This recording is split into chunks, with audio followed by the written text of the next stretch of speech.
So there's a number of different ways to actually go ahead and find hot selling products on Etsy, but just like any website where you're drop shipping, the products are what's going to move the needle the most. And so the products that you're listing, you want to make sure have high demand or at least a high chance of selling and proven to be sold on the platform in the past. So we're going to go to Etsy and we're going to use an incognito browser to kind of browse around so it doesn't suggest me certain things based on what it thinks I like. We want to see what it looks like to a normal person with no data stored in Etsy. So the first thing that you can do is you can start typing things into the search bar, and the first keyword potentially that you type in will start yielding you ideas. And basically what you want to do is you want to find one of two things. You either want to find a hot selling product that looks like it has sales in the past, and you can do that by browsing around and finding one yourself, or you want to find a seller that has a lot of sales history that's a good seller and start kind of, mimicking their successful products. It's just like you would sniping on any other platform. This is the most successful way to do it. So since St. Patty's Day was yesterday, what's the next type of holiday or season that we can go after? Let's say spring, for example. So let's type in spring, and you see spring wreaths for front door,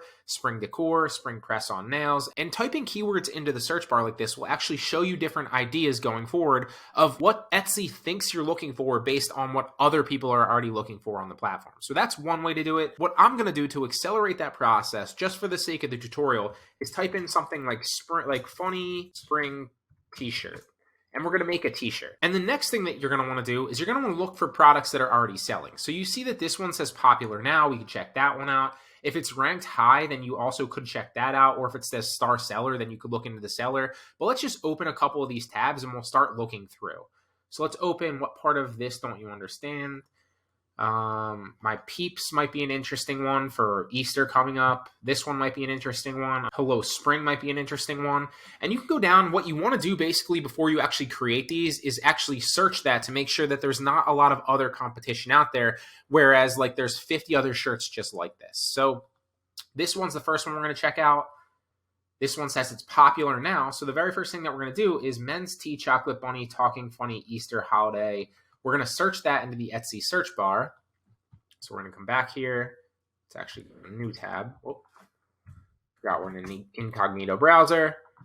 Search that in the search bar and make sure that there's not a bunch of t-shirts just like this. And you see that there are a large number of t-shirts like this, but nothing crazy that you potentially couldn't rank for. I see maybe 8 of them. So there's space here to rank for this actual keyword. A good example of this might be something that's a little bit more, surefire with like a specific title. And you'll type that title into the search bar and you'll see that there's like an entire first page of pretty much the same shirt with just slightly different lettering and slightly different colors. So that is not the case for this one. So this one could be an interesting idea. So the next thing that you could do is you can come down and you could reverse engineer the seller's best listings if the seller obviously has a lot of experience. So this is a popular shirt. We're going to actually mimic this shirt as well, but you can also see that it's sold by Extra Fly Apparel, who has over 23,000 sales here and they're 5 stars on the platform. So we're going to open up their store and we're going to start looking through their best product. So they actually have a lot of different products, but what we're basically looking for here is something that's going to say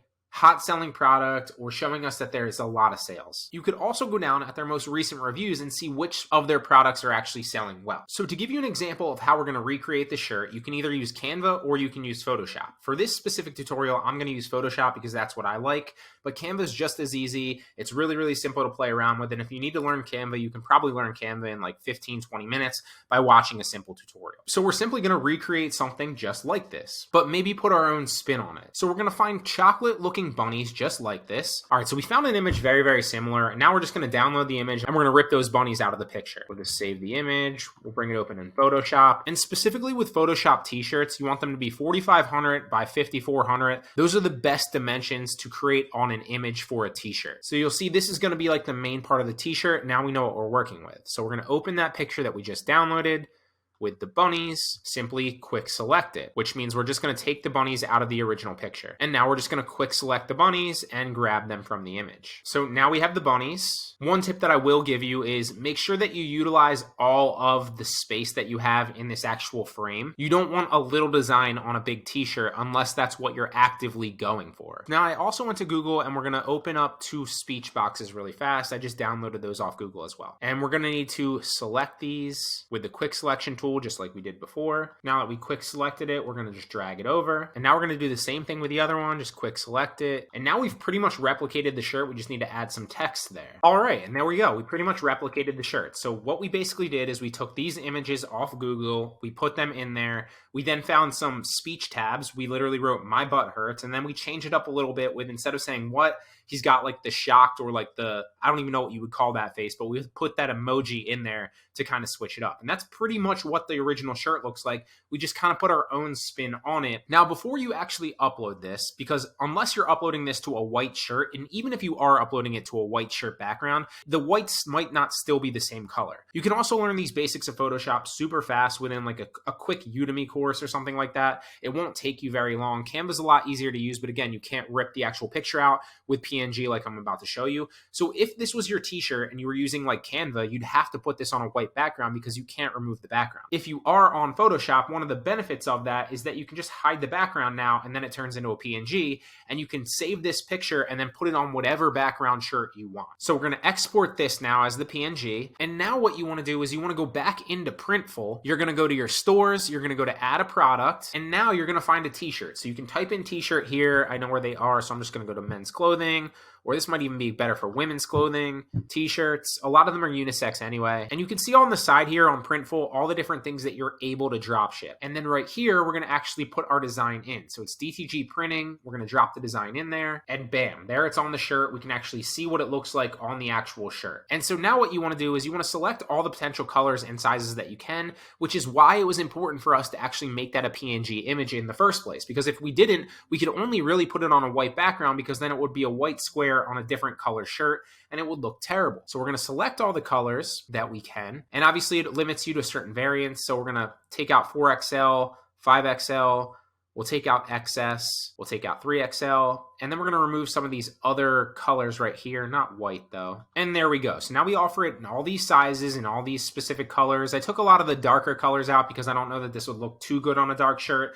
A lot of people for Easter anyway are probably going to get these lighter colors or something along those lines. But now look at all the variations that we offer and all the variations that we can drop ship of this specific shirt to other people, and we don't have to hold any of that inventory. You can see it's going to show you all the different mockups. So what you can do is you can use an active live mockup. They have part of the Printful software shows you what it looks like on an actual person, and that obviously can help you a lot of ways when you're trying to sell the t-shirt, because people are going to visualize themselves wearing the t-shirt, and now you don't have to, because this is literally going to be your listing. What I've seen to work best for me, honestly, is not the live mockups, although you can use them, test them both out.